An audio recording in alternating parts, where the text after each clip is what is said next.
hablar sobre la seguridad de la prótesis biológica en pacientes jóvenes. Después el doctor Pablo Elizamburu, que nos va a hablar acerca de los métodos de estudios, diagnóstico y seguimiento de la disfunción protésica.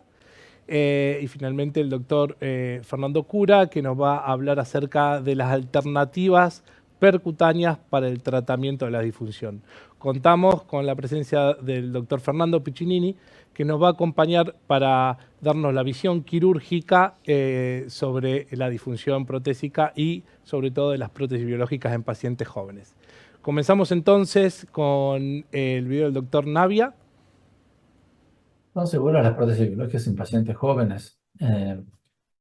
Primero es importante tratar de hacer una definición de pacientes jóvenes hoy en el 2024 para tratar de ver las modificaciones en cuanto al grupo etario, indicación de una o dos o el otro tipo de prótesis. Recuerdo que varios años atrás, para los cirujanos, el límite de edad para la indicación de válvulas mecánicas versus válvulas biológicas estaba alrededor de los 70 años. Y en la actualidad, si miramos las recomendaciones europeas sobre la indicación de prótesis biológicas o mecánicas en distintos grupos están definiendo que los pacientes de mayores de 65 años serían candidatos al reemplazo valvular biológico con nivel de evidencia ROSA y aquellos pacientes que tienen menos de 60 años de edad son candidatos a recibir las prótesis mecánicas. Si miramos las guías de recomendaciones americanas, vemos que ya menos de 50 años los pacientes serían candidatos a recibir válvulas aórticas, prótesis aórticas mecánicas, que hay una discusión entre los 50 y 65 años de edad en donde la predilección de los pacientes pueden inclinar la indicación de una válvula biológica versus una válvula mecánica y también aquellos pacientes, según las guías americanas, mayores de 65 años de edad, serían los candidatos definidos a la elección de una válvula protésica biológica en reemplazo de la válvula aórtica. Todas estas consideraciones son de evidencias 2A y que obviamente corren la indicación de grupo etario, ya no es más 70 años, sino parecería ser que entre los 50 y 65 años es un margen de discusión de la utilización de válvulas biológicas en la actualidad. ¿Cuál es la evidencia de las prótesis biológicas en pacientes jóvenes? Bueno, como se me imaginarán, hay mucha bibliografía.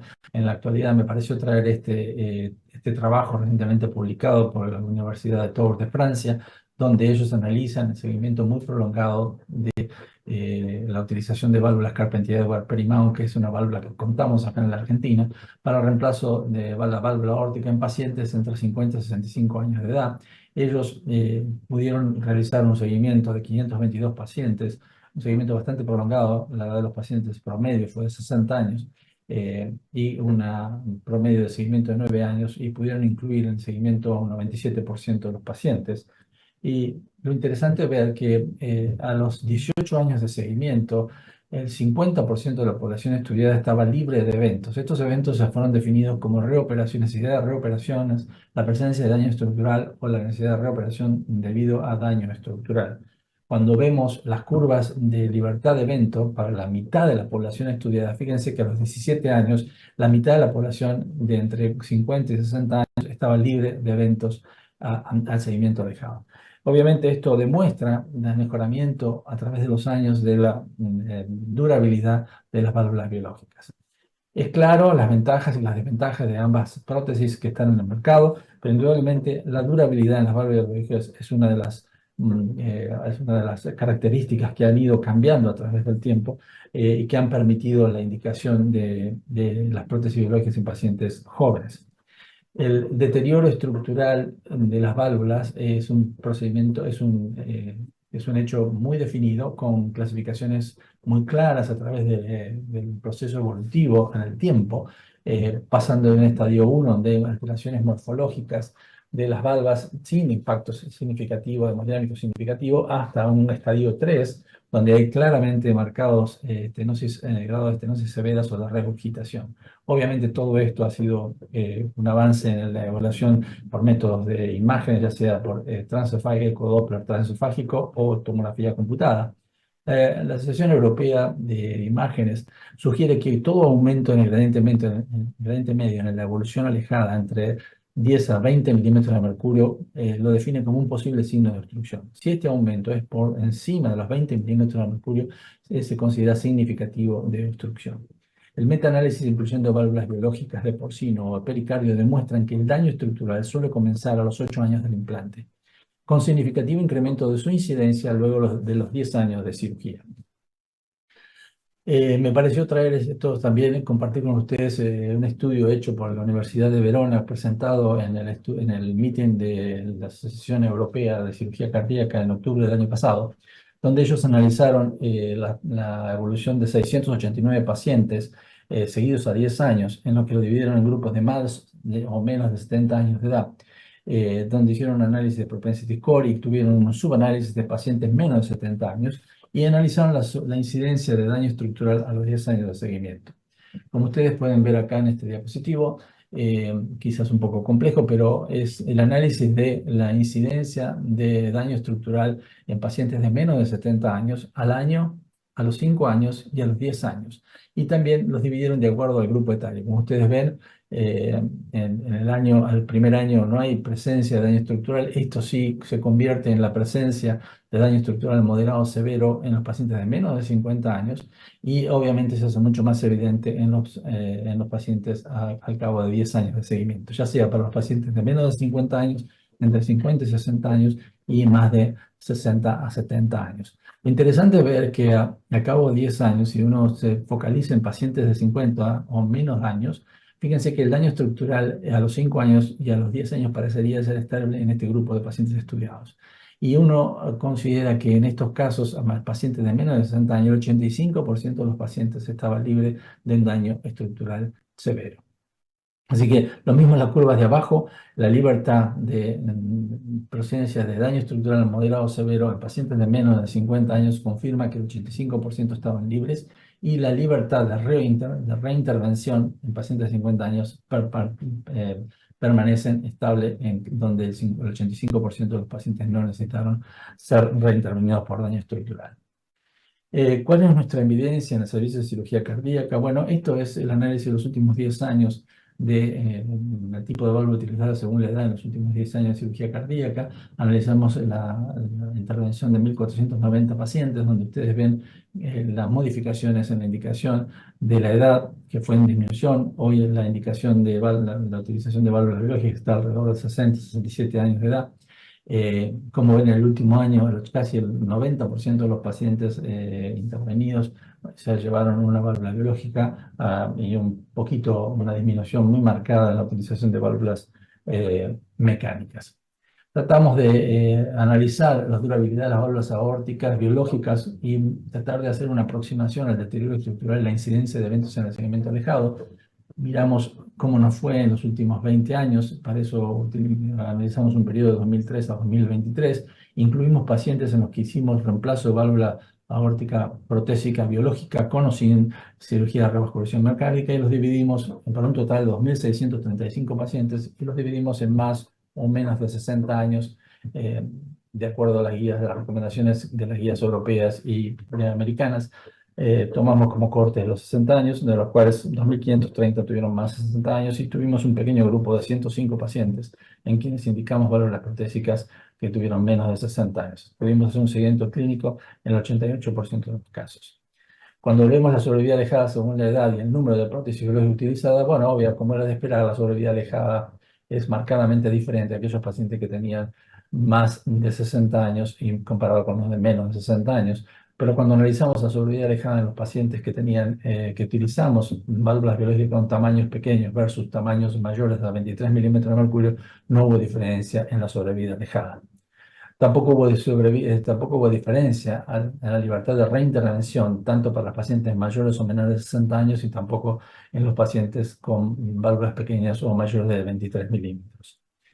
Cuando tratamos de hacer un análisis de la modificación del gradiente medio Doppler según la edad y el número de prótesis utilizada en el seguimiento alejado, revisamos la gran cantidad de ecografías de ecodoppler al seguimiento de estos pacientes, y pudimos evaluar que los pacientes mayores o menores de 60 años de edad, el gradiente medio, tanto a los 90 días como a los 5 años o los 10 años, no hubo modificaciones comparativas sin diferencias significativas en las oscilaciones del gradiente medio. Y cuando analizamos las modificaciones del gradiente medio según el tipo de válvula utilizada, más de 23 milímetros y tamaños menores a 23 milímetros, vimos que hay una significativa disminución significativo aumento del gradiente medio por Doppler a 5 años, a 10 años, a expensas de los pacientes que utilizamos válvulas más pequeñas, menos de 23 milímetros, con significancia estadística. Así que indudablemente todo esto es nuevos cambios muy importantes y quisiera hacer unas conclusiones finales para definir algunos conceptos nuevos. Los cambios en el diseño y en los métodos de preservación tisular han mejorado la durabilidad a largo plazo de las prótesis biológicas. El daño estructural de estos implantes es un proceso evolutivo bien definido. Su incidencia y severidad es variable. Las nuevas prótesis biológicas suelen ser más resistentes a la presencia de deterioro estructural severo en el segmento alejado. Existe evidencia que demuestra una significativa disminución en la aparición de deterioro estructural moderado severo a 10 años en pacientes de 50 años. Disponemos de este tipo de prótesis de última generación en nuestro medio. Esto nos permite indicar un recambio valvular biológico aún en pacientes de 50 años. Los nuevos implantes biológicos requerirán nuevas intervenciones. Según la evidencia de los distintos grupos quirúrgicos, el 85% de los pacientes de 50 años están libres de reintervención a 10 años de seguimiento. Muchas gracias. Fer, el cardiólogo clínico hoy se encuentra con esta duda de la prótesis biológica en el paciente joven. ¿Qué cosas te parece que tenemos que tener en cuenta cuando sucede eso?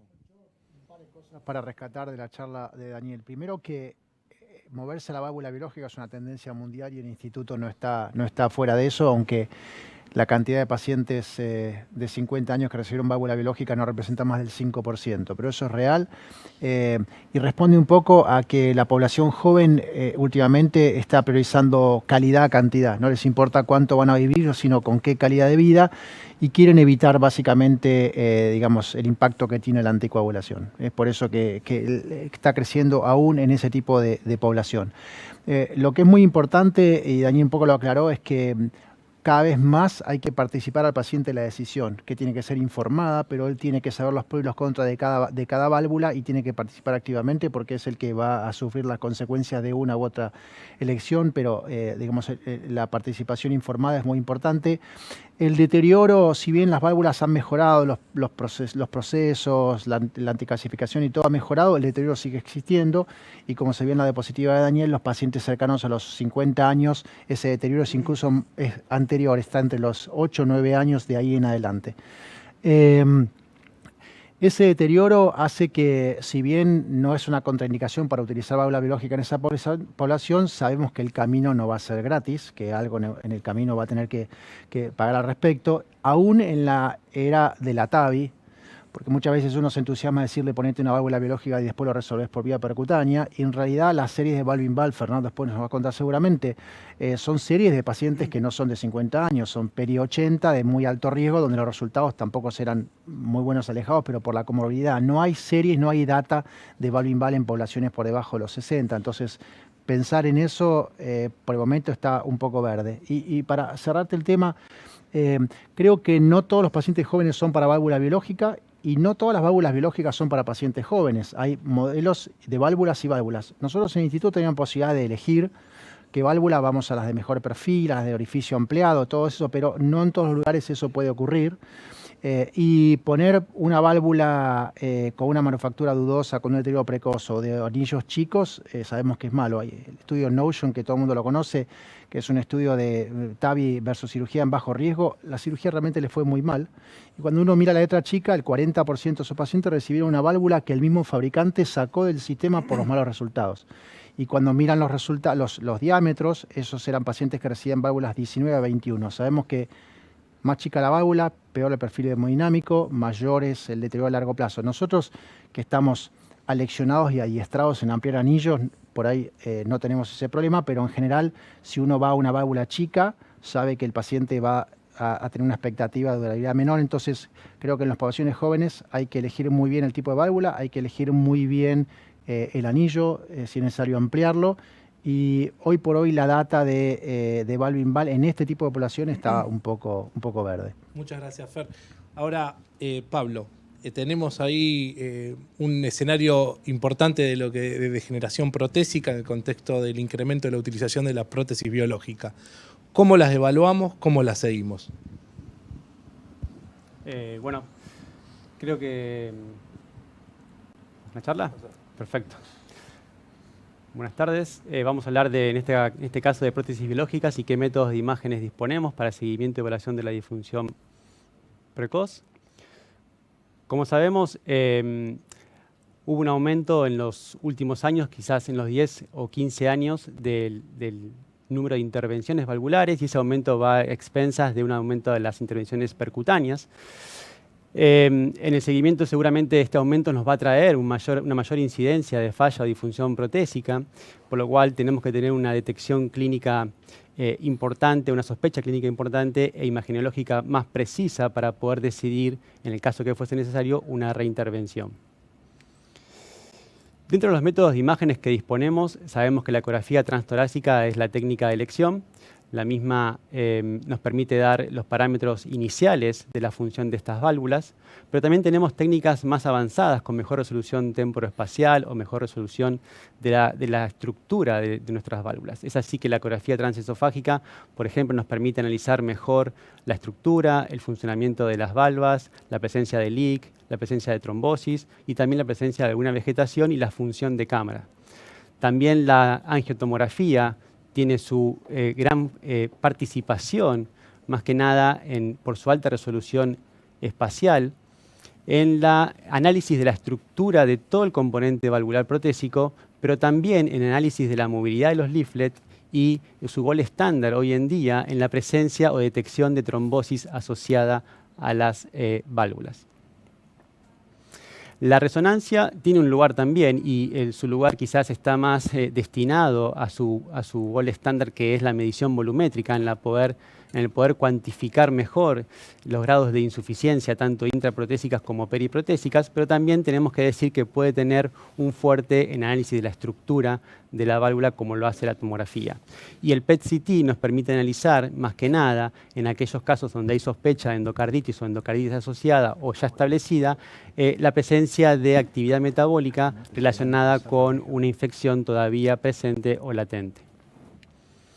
Bien, ¿y cómo hacemos el seguimiento de nuestros pacientes en el ICVA que van a una intervención valvular? Bueno, en primera instancia, esto adosado de las diferentes guías y de las diferentes Stackford, lo que hacemos en cada paciente que se hace una intervención, sea percutánea o sea quirúrgica, se van antes del alta con una ecografía analizando diferentes patrones, más que nada estructurales y hemodinámicos, asociados al tipo de válvula, localización, ¿sí? Y los valores o los valores de normalidad que cada empresa nos transmite para poder compararlos en nuestros pacientes.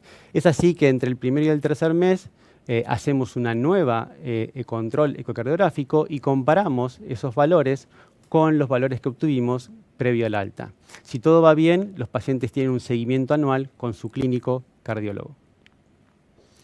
Bien, ¿y cómo clasificamos y definimos la disfunción protésica? Bueno, acá también, basándonos en las guías, hay una guía publicada en el 2021, el Consortium BARC-3, y adosado también a la última publicación de Pivarot en el 2022, lo hacemos en forma escalonada o siguiendo diferentes pasos.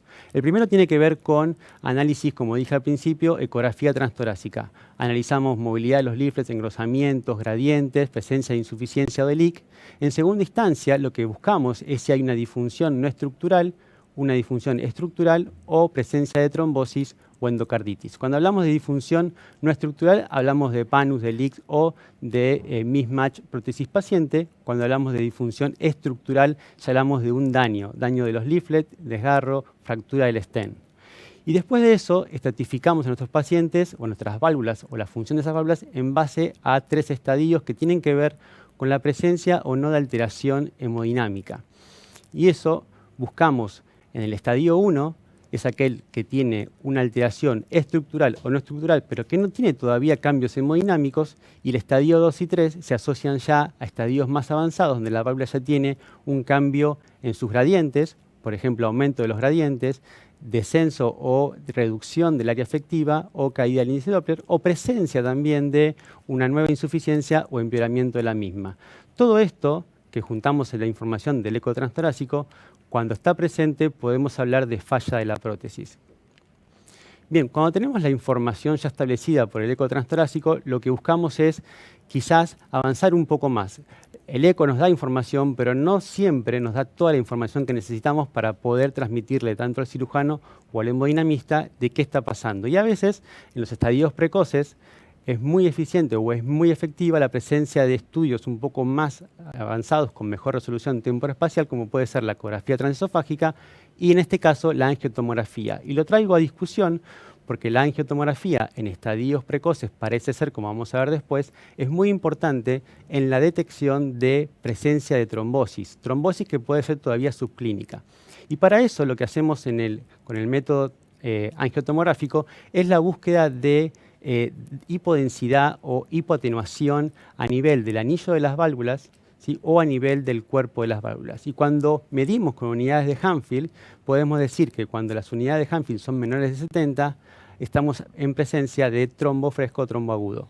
Cuando las unidades de Hanfield van aumentando de 70 a 140, podemos decir que estamos en un estadio un poco más avanzado, donde hay ya fibrosis, y ya más de 140 ya estamos en estadios mucho más avanzados donde hay presencia de panus o cuando hay presencia de calcio estamos en el estadio de la degeneración valvar.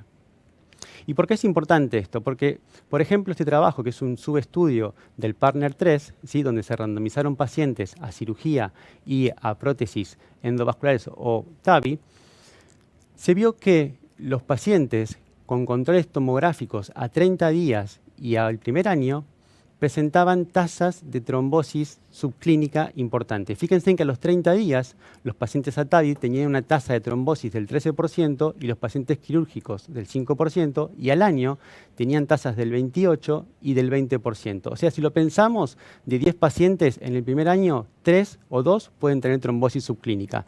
Y si bien el estudio no demostró eventos duros o clínicos importantes, lo que sí demostró para tener conciencia, es que estos pacientes tuvieron aumento de los gradientes transvalvulares. Aumentos que eran mayores cuanto mayor era el compromiso trombótico de estas válvulas.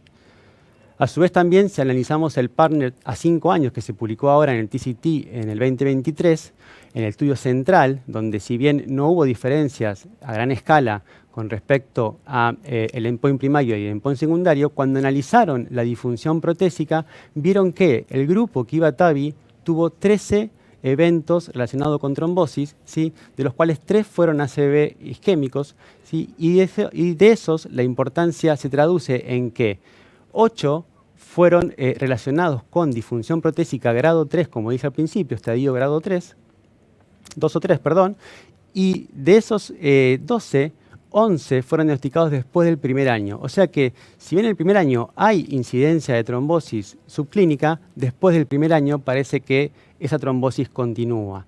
Pero lo importante también es marcar que de esos 12 pacientes, 7 resolvieron solamente con anticoagulación. Quiero decir que es importante pensar y detectar la trombosis subclínica, y la hipótesis que plantea el trabajo a 10 años de seguimiento es que si esa trombosis subclínica puede ser un marcador de aceleración de la degeneración de las prótesis en el seguimiento. Como mensaje final, la disfunción protésica es una entidad grave que se relaciona con eventos clínicos.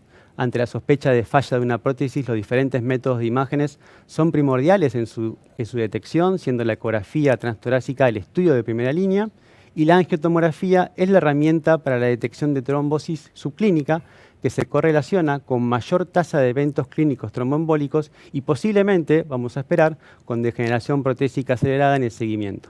Muchas gracias. Bueno, muchas gracias, Pablo, excelente charla.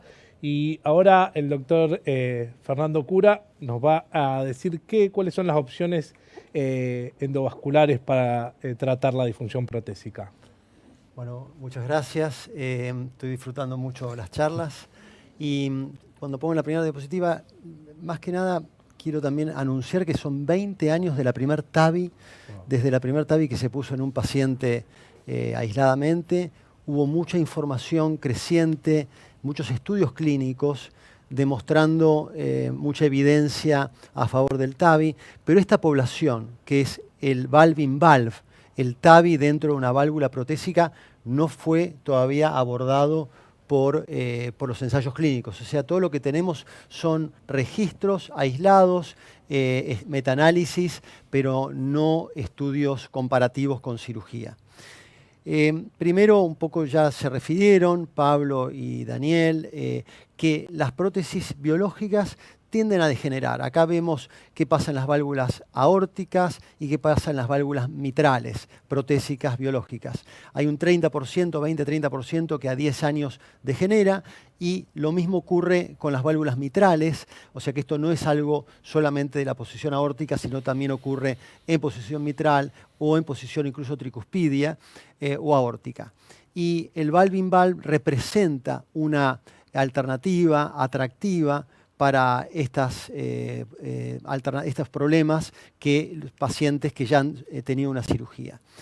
Cuando vemos las indicaciones, según las guías europeas, como lo vemos acá, la cirugía sigue siendo la indicación, tiene indicación clase 1 cuando el paciente está sintomático por una disfunción protésica. Ya sea la disfunción puede ser estenosis o insuficiencia o combinación de ambas.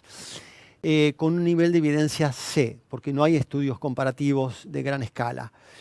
Sin embargo, el TAVI tiene una indicación en las guías de 2A con un nivel de evidencia B, siempre y cuando los pacientes sean analizados en un HEART-TEAM, en un análisis multidisciplinario para ver características clínicas del paciente, características anatómicas. Y en la posición mitral también esto está en las guías con un nivel de evidencia 2B. El HEART-TEAM que nosotros tenemos hace ya un montón de años, no sé si son 10, 12, 15 años, lo que fuese, pero que es realmente algo muy nutritivo, donde se analiza el paciente desde todos los ángulos, nos permite identificar la mejor alternativa terapéutica. A veces puede ser cirugía o recirugía, a veces puede ser TAVI. Pero tenemos que tener en cuenta cuáles son las características clínicas que incrementan el riesgo de la cirugía. La edad, más de 70 años, incrementa el riesgo, con una clase funcional cada vez más avanzada, con una disfunción ventricular, con falla de otros órganos como insuficiencia renal, deterioro cognitivo, si ha tenido más de una cirugía previa, si es una intervención de urgencia o si hay adherencias o problemas en el acceso. Todos estos factores son factores que incrementan el riesgo de la cirugía y donde tenemos que pensar en un tratamiento percutáneo. En cuanto a la información, insisto, hay registros aislados. Nosotros aproximadamente el 10% de los pacientes, y más o menos debemos llevar cerca de 1000 TAVIs, son valve-in-valve. Este metaanálisis reúne 12 estudios entre 2015 y 2020, más de 16.000 pacientes, que compara en forma, por supuesto, artificial, pacientes que han sido sometidos a valve-in-valve y pacientes que han sido sometidos a una recirugía. La mortalidad 30 días disminuye en forma franca, como lo vemos ahí, con un 50% de reducción. El sangrado mayor también se reduce en forma muy clara, pero hay un incremento de la prótesis del mismatch con el paciente. Es decir, que los pacientes con un valve-in-valve tienden a quedar con mayor gradiente si uno no presta atención a qué pacientes va a elegir. O sea que este es un factor muy importante para la selección de pacientes. Por supuesto que la estadía hospitalaria es mucho menor en los pacientes que se hacen valve-in-valve con respecto a los que se hacen recirugía. Hay un gran portfolio de válvulas percutáneas y acá, en este tipo de pacientes, tenemos que elegir cuál es la que más se asocia a éxito en estos pacientes. Puede ser que esté relacionado al tamaño del anillo, a la morfología, al nacimiento de las coronarias, a muchos factores que nos van a inclinar hacia un tipo de válvula y otro tipo de válvula. Arriba tenemos las válvulas que son balón expandibles o mecánicamente expandibles, y por debajo tenemos todas las válvulas de Nitinol, las que son autoexpandibles. Este estudio solamente quería compartir que es un estudio realizado con valve-in-valve en pacientes con anillo pequeño. Y fíjense que en anillo pequeño, cuando uno pone una válvula balón expandible, tenemos un 70% de pacientes que no tienen buen resultado con respecto a solamente un 25% en los pacientes que se coloca válvula autoexpandible. Es decir, que en anillos pequeños es muy importante colocar válvula autoexpandible para que el gradiente se maximice. Vamos a poner muy poquitos ejemplos de pacientes. Esta es una paciente añosa con una válvula biológica St. Jude, una EPIC Supra, que tenía su estenosis muy crítica, su gradiente elevado. Se hace siempre un análisis anatómico por tomografía. Este es un estudio clave en el planeamiento, en anticipar. Primero se selecciona al paciente y segundo, en anticiparse a las posibles complicaciones, ver qué tamaño de la válvula. Hay aplicaciones, como lo vemos ahí a la derecha, que nos permiten saber qué válvula tenemos que utilizar en cada paciente. En este caso colocamos una válvula autoexpandible, una Evolut, que ahí vemos cómo se está expandiendo. Y luego, en este paciente que tenía un anillo muy pequeño, en algunos tipos de válvulas se puede fracturar el anillo de la prótesis antigua. Y fíjense cómo el balón ahí se ve que a alta presión se fractura y queda con un gradiente muy bajo y sin insuficiencia aórtica residual. Este es el ecocardiograma post-implante con un gradiente muy bajo. Ahora, en posición mitral, tenemos el valve-in-valve dentro de una válvula protésica o el valve-in-ring, que es en un anillo. O sea que se puede colocar una válvula dentro de un anillo de una anuloplastia. Y lo mismo ocurre en válvulas tricuspidias. Otro caso muy anecdótico, vamos a saltearlo y ver solamente el resultado. Fíjense que acá el resultado de colocar la válvula en posición mitral, se coloca atravesando por supuesto el septum interauricular y se coloca todo bajo guía de eco transesofágico. Esto mejora muchísimo el resultado, el posicionamiento y el resultado de este paciente es muy bueno. Son pacientes que requieren anticoagulación, es muy importante seguirlo. Y casos de insuficiencia tricuspidia también por la misma técnica. Creo que es una alternativa, insisto, en pacientes muy seleccionados cuando realmente consideramos que la cirugía no es una buena alternativa. Fíjense que ahí está atravesando una válvula balón expandible en posición tricuspidia y se coloca dentro del anillo, se puede colocar dentro de válvulas y con resultados muy alentadores. Así que yo frenaría acá como para generar cierta discusión. Perfecto. Muchas gracias, Fernando. Bueno, la verdad es que hemos hecho un recorrido desde la seguridad de la prótesis biológica en pacientes jóvenes. Después Pablo nos explicó muy bien cómo la degeneración protésica es un proceso evolutivo, con fases, cómo se estudia, cómo nos ayudamos para entenderla como una enfermedad en fases. Y Fer nos habló de la alternativa endovascular. Justo veo una pregunta del público de un paciente de 70 años con una disfunción protésica aórtica, ¿cuál es la mejor opción, valve-in-valve o recirugía? Y nosotros estos pacientes siempre los discutimos en el HERTEAM. Como decía Fer, el HERTEAM es un centro núcleo para las decisiones de cardiopatía estructural difíciles, donde hay una